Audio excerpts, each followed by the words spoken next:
Le centre du Mexique est une région de haute terre, encadrée par deux chaînes de montagnes, la Sierra Madre occidentale et la Sierra Madre orientale.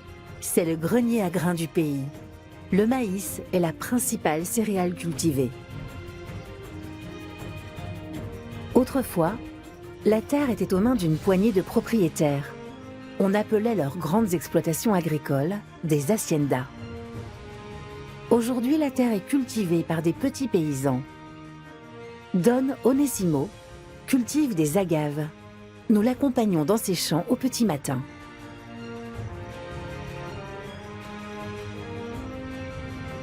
L'agave occupe une place de choix dans la culture mexicaine. Depuis des siècles, on utilise sa sève pour fabriquer une boisson.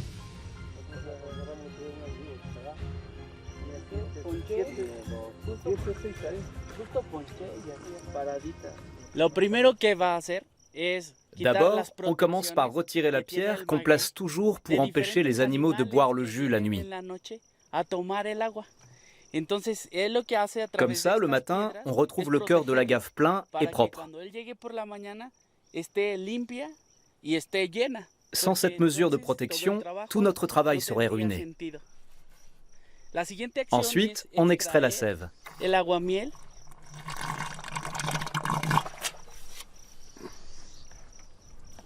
Don Onésimo racle le cœur de la plante pour stimuler la production de sève.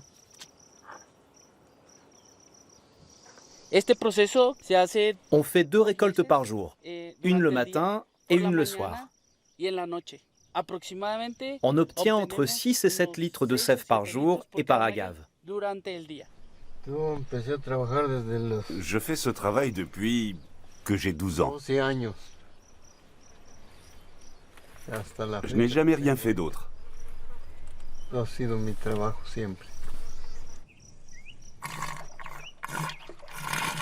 La culture de l'agave a beaucoup reculé au Mexique. Sans doute parce qu'il faut attendre 10 ans avant de pouvoir récolter la sève. Autrefois, la plante avait de multiples usages. On se chauffait avec les feuilles mortes et on confectionnait des cordes avec les fibres de la plante. On plante les agaves par amour de la terre, parce qu'elles la rendent fertile.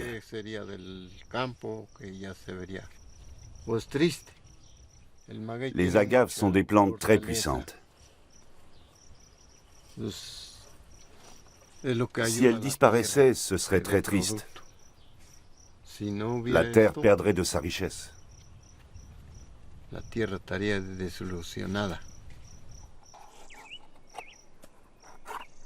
Don Onésimo fait goûter la sève d'agave toute fraîche.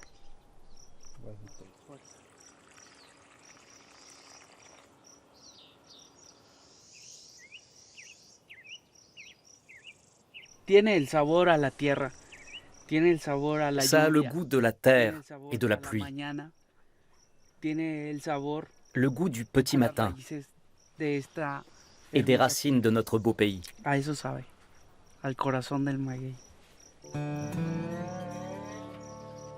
Les paysans mettent la sève d'agave à fermenter pour produire une boisson légèrement alcoolisée, qu'on appelle le pulque.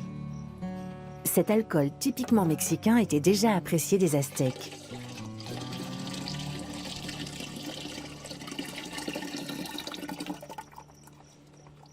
Je transfère le contenu des bouteilles l'une dans l'autre au fur et à mesure. J'ai ajouté de la sève fraîche dans celle de droite. Demain, j'en ajouterai encore. Et puis le pulque sera prêt à être bu. Le pulque est une boisson nourrissante et riche en vitamine C. L'ivresse qu'il procure est appelée le cadeau des dieux. Selon la légende, les Aztèques auraient découvert cette boisson en voyant un animal titubé après avoir bu du jus d'agave. Délicieux. Il est très bon. En plus, ça conserve.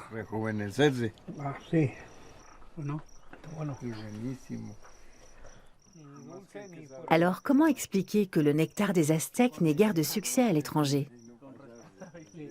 La principale raison, c'est que le pulque est une boisson vivante. Dès qu'on la met en bouteille, elle meurt. Il faut venir au Mexique pour y goûter. Et aussi pour rencontrer des gens exceptionnels, comme Onésimo et Pedro. Le pulque est une boisson précolombienne, 100% mexicaine, et qui fait encore vivre de nombreuses familles.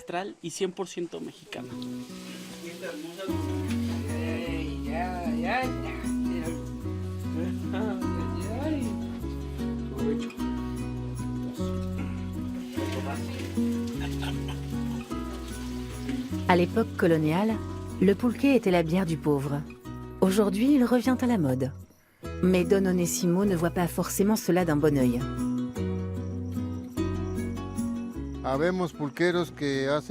Beaucoup de gens essaient de faire du pulque, mais ils ne travaillent pas avec le cœur et ne respectent pas la tradition aztèque. Alors ça ne marche pas. Leur jus n'a aucun goût, quand il n'est pas carrément aigre. C'est comme en cuisine. Si on ne s'y prend pas correctement, le résultat n'est pas bon.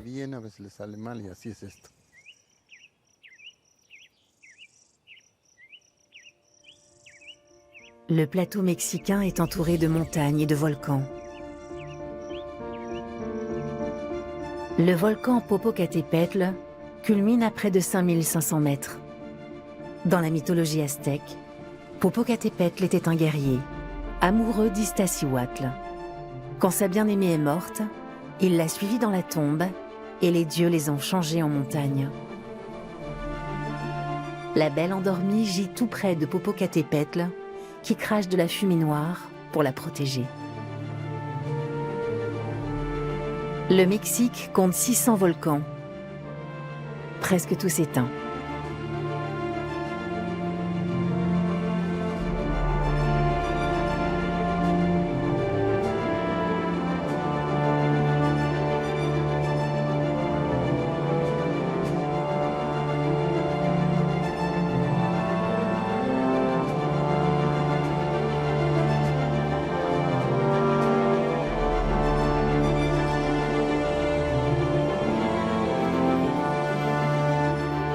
L'État de Jalisco se situe dans l'ouest du plateau mexicain.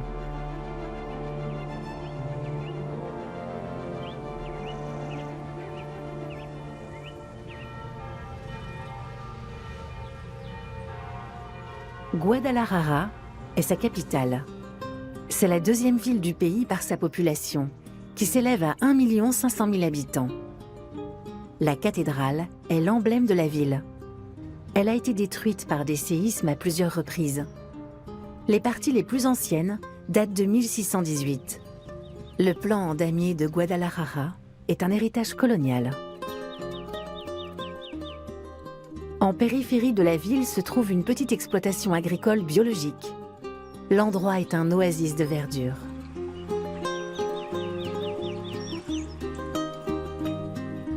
Nereida Sanchez a créé sa ferme de maraîchage sur un terrain que son père avait acheté il y a 30 ans pour faire un potager.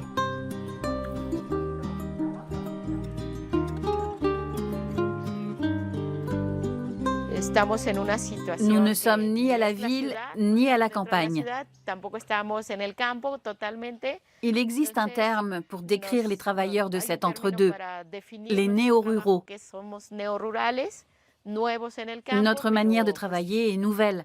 Nous pratiquons une agriculture de campagne, mais en pleine ville. Ce bâtiment ne paie pas de mine, mais il abrite un trésor. Une banque de semences originaire des 4 coins du Mexique.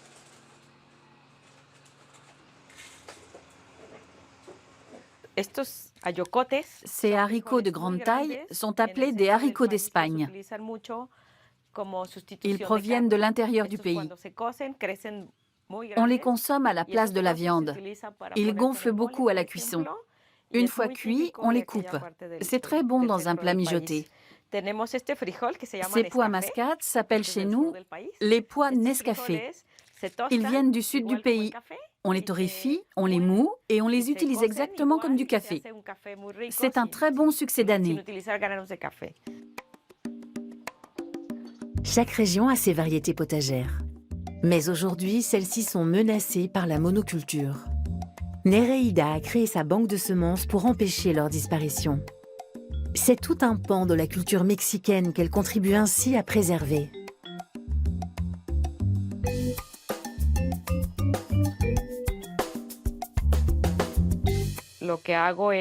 Les semences me font voyager dans tout le pays. Je vais jusque dans les petits villages où on trouve encore beaucoup de variétés locales et je les goûte. Je rapporte des semences de partout, puis je les plante pour les tester. Je possède plus de 1000 semences différentes. J'ai de tout, des essences forestières, des plantes aromatiques, potagères, médicinales et aussi des semis de fleurs. Une banque de semences permet de sauvegarder le patrimoine génétique des plantes. On plante beaucoup de variétés pour les empêcher de disparaître. C'est le cœur du projet. Ce projet, Nereida ne peut pas le mener seule.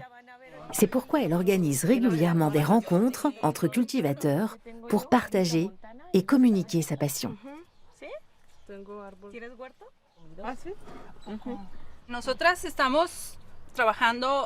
Cela fait 5 ans qu'on travaille à l'aménagement d'un potager urbain à Zapopan.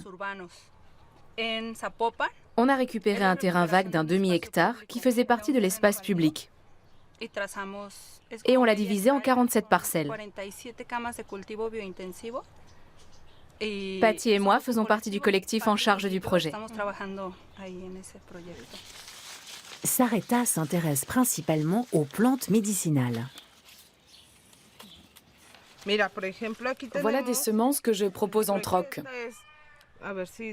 Ce sont des graines d'arnica. C'est une plante qui a pour vertu de soulager la douleur et qui est très bonne pour les organes, la peau, les dents. Elle aide aussi à réguler l'humeur. J'ai également apporté des semis d'oignons, qui sont un excellent antibiotique naturel. Et pour finir, j'ai des graines d'Artemisia ludoviciana, une plante qui favorise la digestion. Et on en a bien besoin ici au Mexique avec tous les aliments frits qu'on consomme.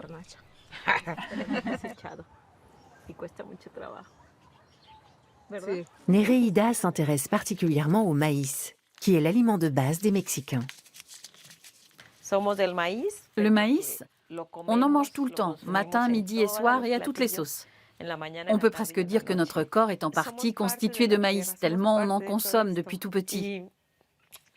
Si les Mexicains savaient ce qu'ils sont en train de perdre en semences, s'ils comprenaient ce qui est en jeu, croyez-moi, ils s'empresseraient d'adopter des mesures de protection.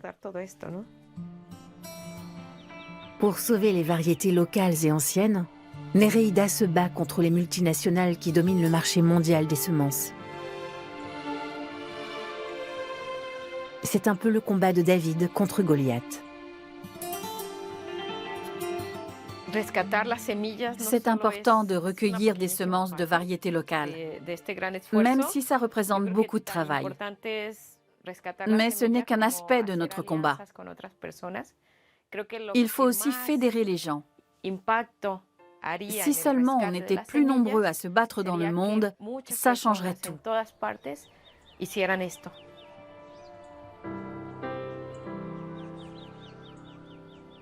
Les Mayas pratiquaient déjà l'agriculture dans la péninsule du Yucatan il y a plusieurs milliers d'années. Le combat de Nereida s'inscrit dans cette longue tradition.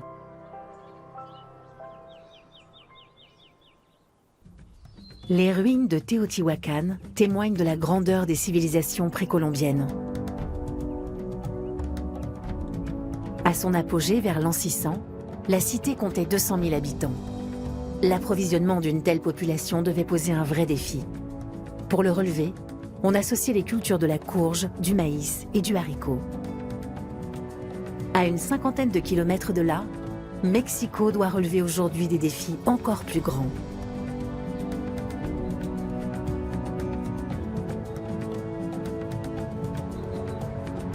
La capitale du Mexique compte 20 millions d'habitants.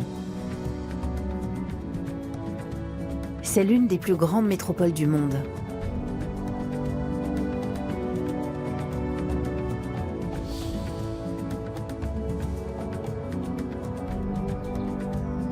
C'est aussi l'une des villes les plus sales et les plus polluées. La population étouffe sous un nuage de particules fines. Heureusement, les choses sont en train de changer. Le tout nouveau plan vert de Mexico devrait en faire une cité modèle.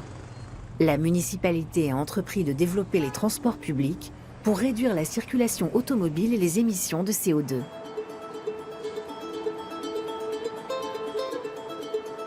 Mais pour l'instant, les habitants des périphéries continuent d'affluer sur le Periférico, l'autoroute qui encercle la ville.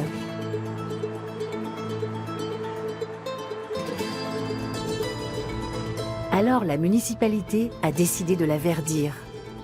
Un jardin vertical pousse désormais au pied de cette route, rebaptisée la Voie verte.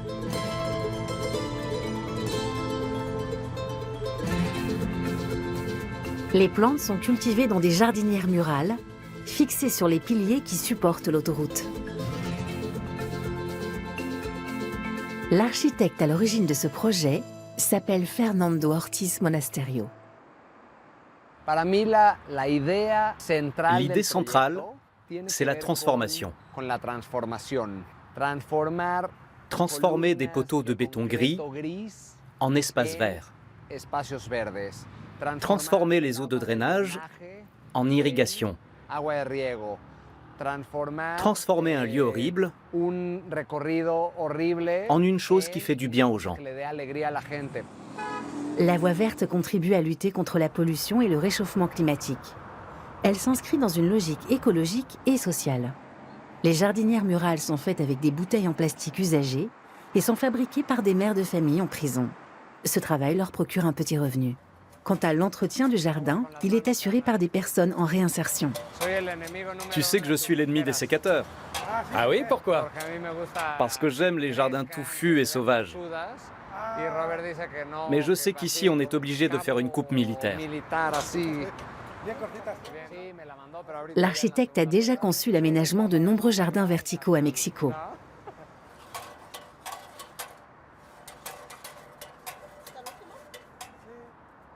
La Voie verte est un partenariat public-privé.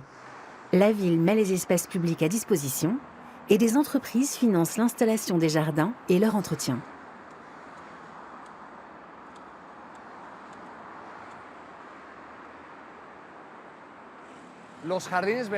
Les jardins verticaux ont de nombreux bienfaits.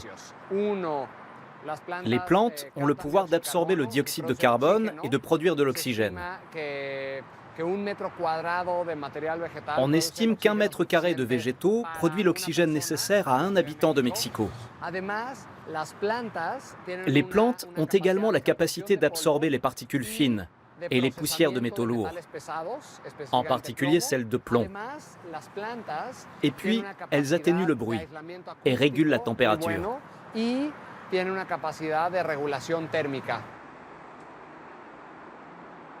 La municipalité prévoit de verdir 1 millier de piliers d'ici à l'année prochaine. Fernando rêve d'une jungle dans la ville. Pour cela, il cherche constamment à perfectionner son système. Il utilise déjà des capteurs pour optimiser l'entretien des jardinières.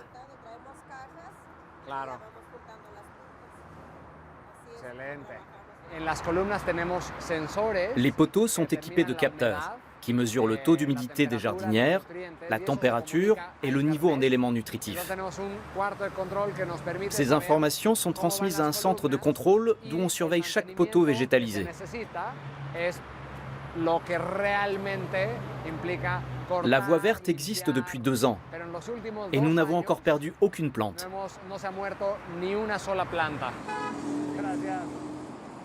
Fernando aimerait créer 9 mètres carrés d'espace vert par habitant à Mexico d'ici 2030. Je suis architecte de formation, mais j'ai vite compris que la ville n'avait pas besoin de nouveaux édifices ou de nouvelles rues. Ce qu'il lui faut, c'est retrouver le lien avec la nature. La mission de mon agence, Verde Vertical, consiste à redévelopper les espaces verts en utilisant les infrastructures urbaines existantes.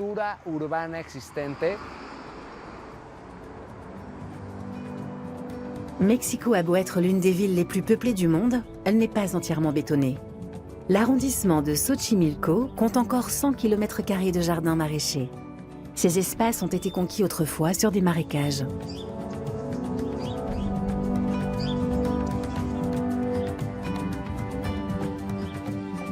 Eduardo Garcia possède plusieurs restaurants dans le centre-ville. Il s'est levé de bon matin pour aller faire ses courses dans les jardins flottants.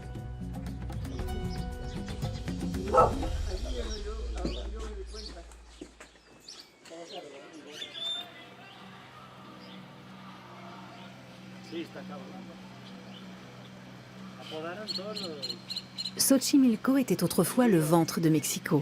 Ces maraîchers nourrissaient toute la ville. Le quartier de Xochimilco a plus de 1000 ans d'histoire. Personnellement, cela me tient à cœur de venir jusqu'ici pour faire les achats pour mes restaurants. À terme, je crains bien que des havres de nature comme celui-ci disparaissent. Nous vivons dans l'une des plus grandes villes du monde. Alors profitons de ces endroits tant qu'ils existent encore. Les jardins maraîchers sont construits sur des chinampas, des îles artificielles faites de roseaux et de feuillages, et reliées entre elles par un réseau de 150 km de canaux.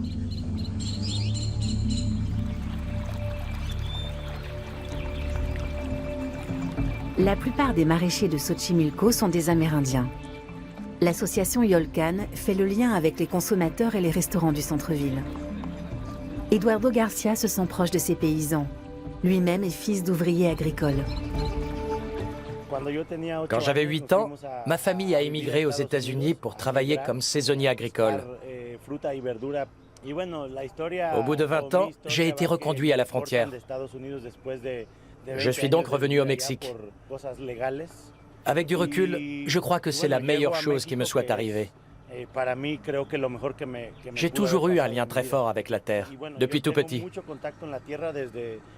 Quand j'en ai le temps, j'aime venir à Xochimilco pour récolter moi-même les fruits et les légumes.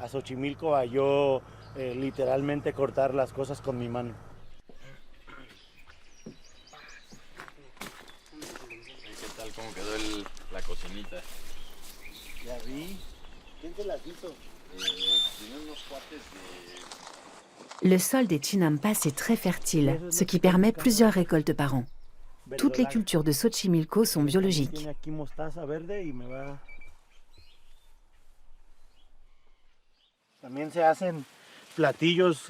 J'aime beaucoup cuisiner avec cette herbe, les pasotes.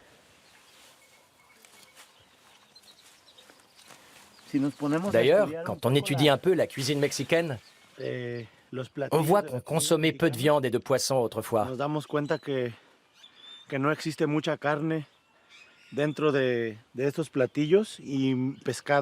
Le sol mexicain est très fertile. Nos ancêtres n'avaient pas besoin de pêcher pour se nourrir. Il leur suffisait de récolter ce que la terre produisait naturellement.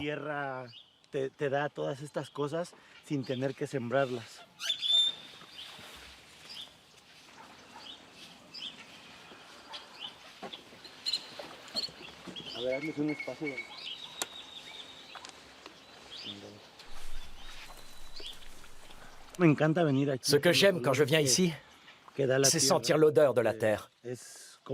C'est comme une thérapie pour moi. Il y a tellement d'endroits dans le monde où le climat est perturbé. On peut vraiment s'estimer heureux que la terre continue à produire des aliments.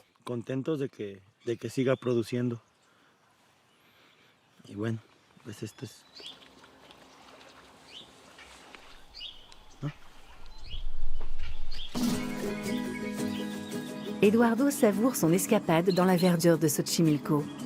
Dès qu'il rentrera dans le centre de Mexico, il sera de nouveau happé par la vie urbaine.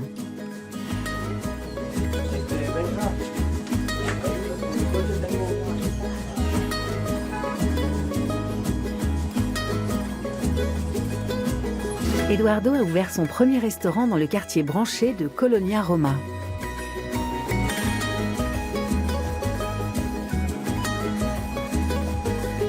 Une déco minimaliste d'inspiration scandinave.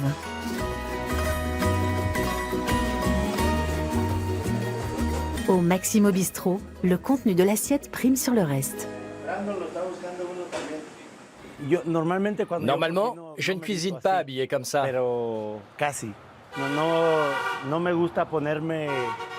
Mais je ne mets pas non plus la veste classique des cuisiniers. Je ne la trouve pas agréable à porter.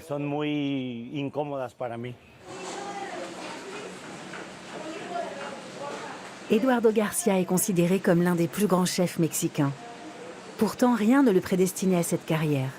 Il a même fait un bref séjour en prison avant son expulsion des États-Unis.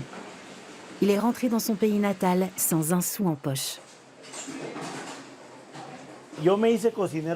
Pour tout vous dire, je suis un peu devenu cuisinier par hasard.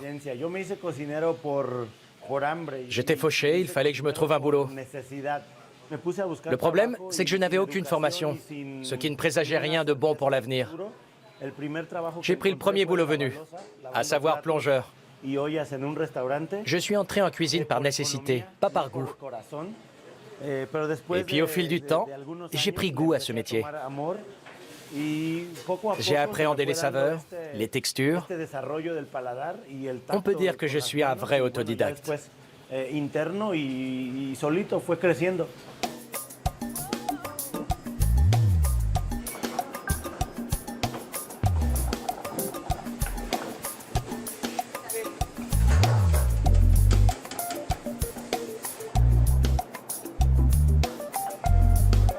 Aujourd'hui, la jeune génération se presse pour travailler chez Eduardo Garcia.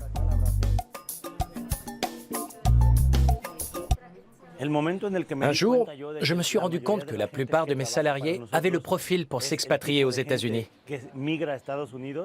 Pour éviter ça, il faut créer des emplois intéressants. C'est pour ça qu'avec ma femme, on veille à offrir de bons salaires et de bonnes conditions de travail. Parce que quand les gens gagnent de quoi nourrir leur famille, ils restent au Mexique.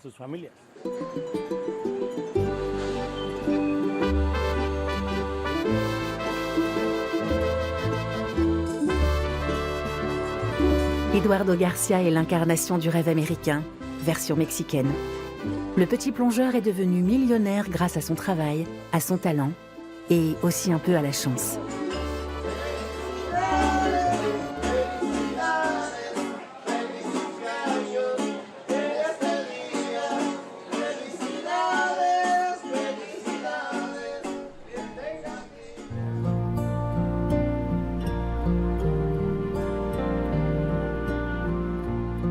La ceinture volcanique de la Sierra Nevada borde l'est et le sud du plateau mexicain. Le volcan endormi de la Malinche culmine à 4420 mètres d'altitude.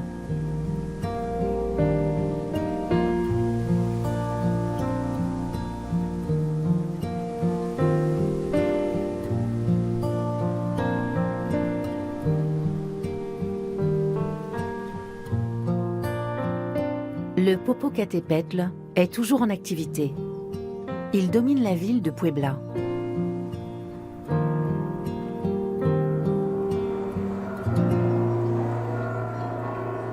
Puebla a été fondée par les Espagnols en 1531 sur la route reliant Mexico au port de Veracruz. Quelques décennies plus tard, elle possédait déjà une cathédrale et une université. Aujourd'hui, elle abrite aussi une grande usine de voitures Volkswagen. L'architecture coloniale de la vieille ville est remarquablement conservée.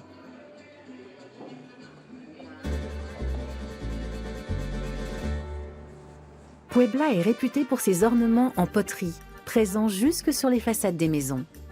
Cette technique est appelée talavera, en référence à la ville espagnole du même nom, où elle a été mise au point. L'art céramique de Puebla a pu se développer grâce à l'existence de terrains d'argile tout près de la ville. L'église San Francisco à Catepec, dans les environs de Puebla, date du milieu du XVIIIe siècle. C'est un exemple remarquable de l'utilisation de talaveras en façade, dans une variante locale du style baroque.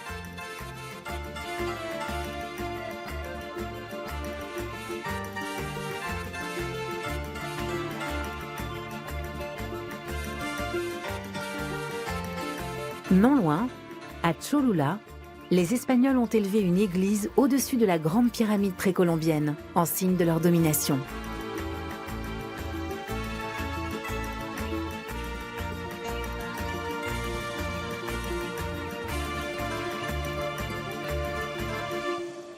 Audrey Funk donne un concert ici ce soir. Vengo de un país, dicen, con oportunidades. Eso se lo venden a la clase media pa' que a rico aspire y se mate. Por un pedacito de ilusión que su vida en mansión se gane. Bienvenidos al subdesarrollo, donde todo es un embrollo. Bienvenidos al subdesarrollo, universo alterno transporta tu cuerpo.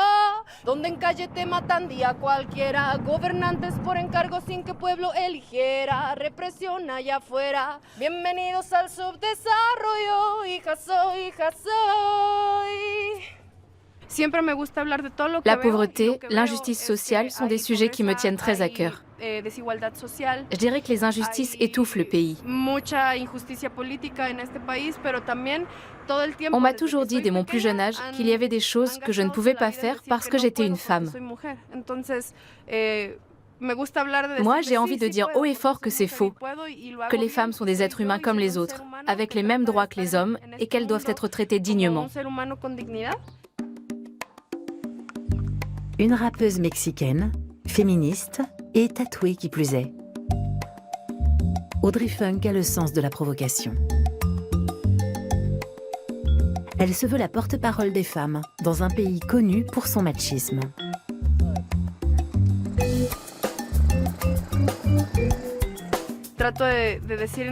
Mes chansons parlent de la dignité humaine.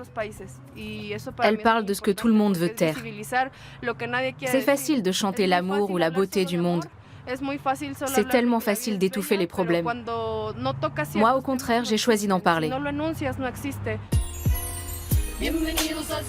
Audrey fait partie d'une jeune génération de femmes qui réclament l'égalité haut et fort.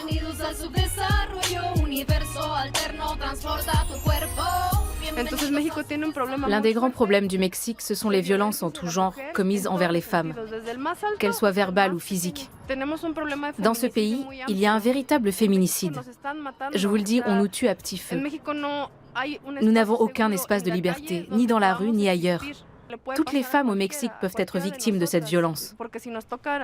Quand on attaque une femme, c'est comme si on les attaquait toutes. Non, c'est non. La lutte contre les violences domestiques et le harcèlement sexuel s'organise au Mexique. Le concert de ce soir est l'occasion d'un rassemblement féministe.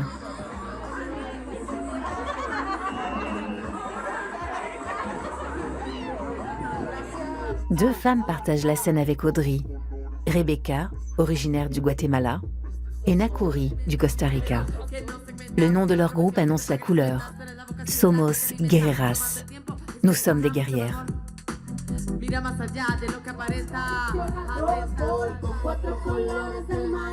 Audrey veut changer le Mexique.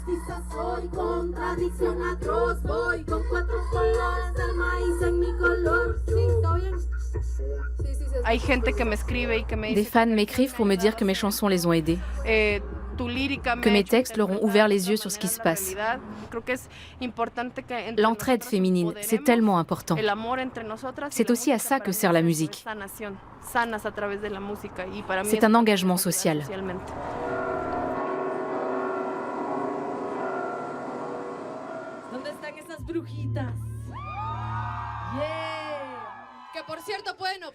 Audrey Funk compte bien continuer à rapper tant qu'il y aura des violences et des injustices au Mexique.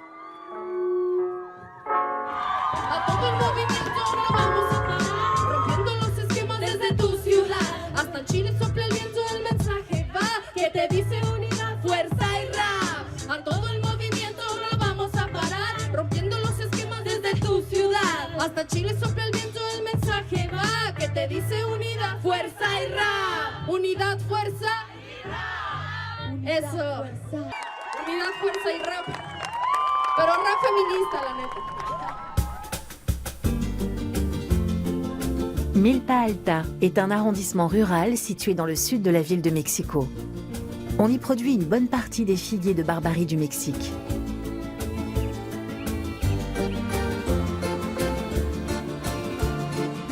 Le figuier de Barbarie s'appelle nopal en mexicain.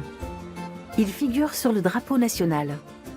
Selon la légende, les Aztèques ont fondé la ville de Mexico, là où ils avaient vu un aigle posé sur un figuier dévorant un serpent.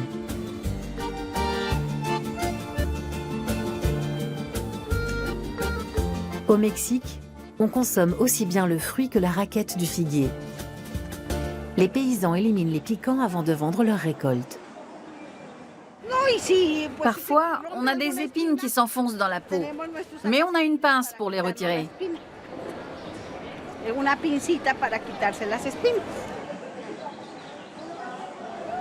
C'est comme ça. Ce sont les risques du métier. J'ai une épine qui est restée sous la peau. Là, j'en ai une autre. Ça va s'infecter, mais elles finiront par sortir. Les raquettes de figuier se consomment crues ou cuites.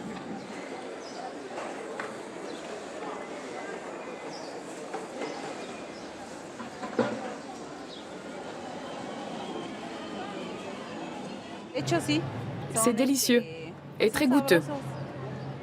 En plus, c'est un fruit riche en protéines et en fibres.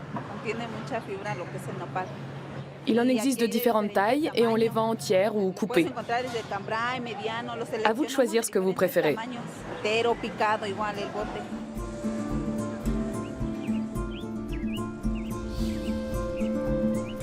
Le figuier de Barbarie peut vivre une cinquantaine d'années.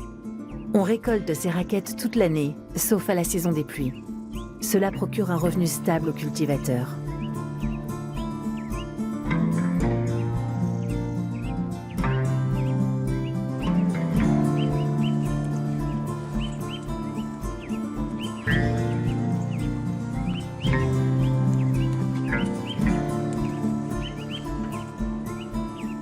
Antonio Itrube Pérez possède un verger de figuiers.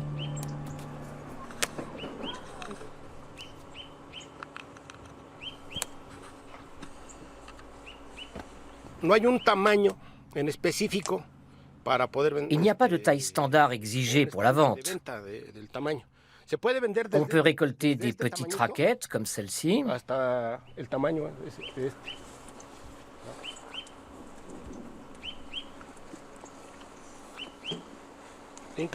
Mais les grandes raquettes plaisent bien aussi. Elles sont destinées à la consommation. Alors que les petites raquettes s'utilisent plutôt en médecine, contre le diabète. On prépare aussi des desserts avec.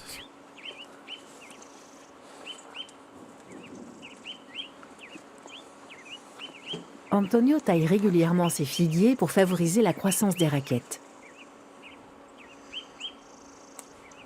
Si on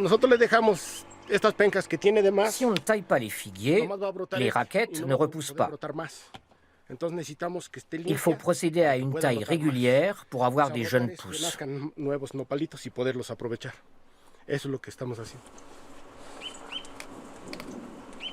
Antonio et sa femme gagnent correctement leur vie. Ils ont de quoi financer les études de leurs 2 enfants dans le centre de Mexico.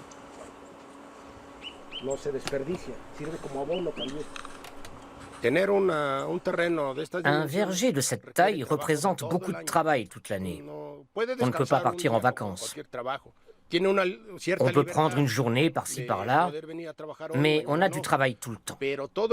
Si on ne s'occupe pas des figuiers tous les jours, ils ne produiront rien.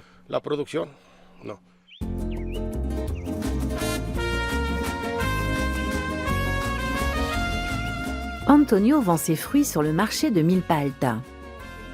Tous les jours, des tonnes de déchets organiques sont produits sur ce marché.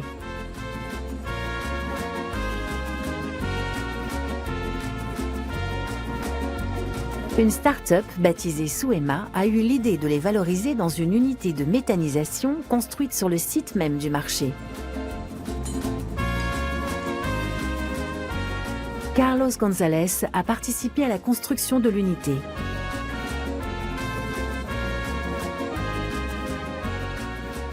Il s'agit d'un projet pilote financé par les pouvoirs publics. Le Mexique affiche l'ambition de couvrir 50% de ses besoins énergétiques avec des énergies renouvelables d'ici à 2050.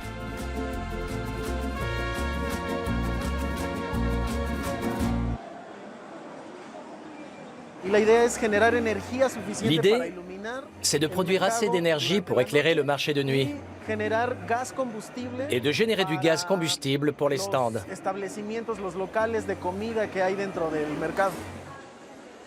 L'objectif est double. Il s'agit d'utiliser des énergies renouvelables, mais aussi de sensibiliser la population au changement climatique.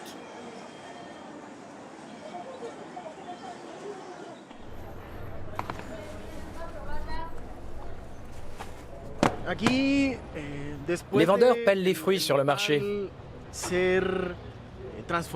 Le but pour nous, c'est de collecter toutes les épluchures, mais aussi les autres déchets.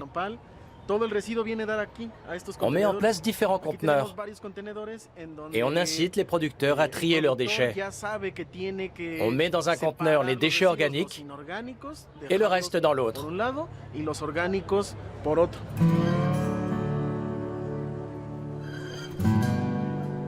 Les déchets organiques sont dégradés par des micro-organismes.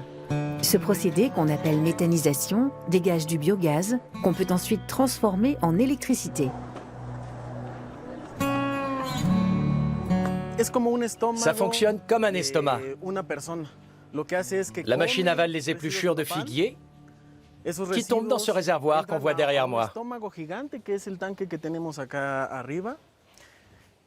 Les déchets sont alors digérés et transformés en énergie, exactement comme dans un estomac géant. Après la digestion, il reste un liquide qu'on utilise comme engrais pour les plantations.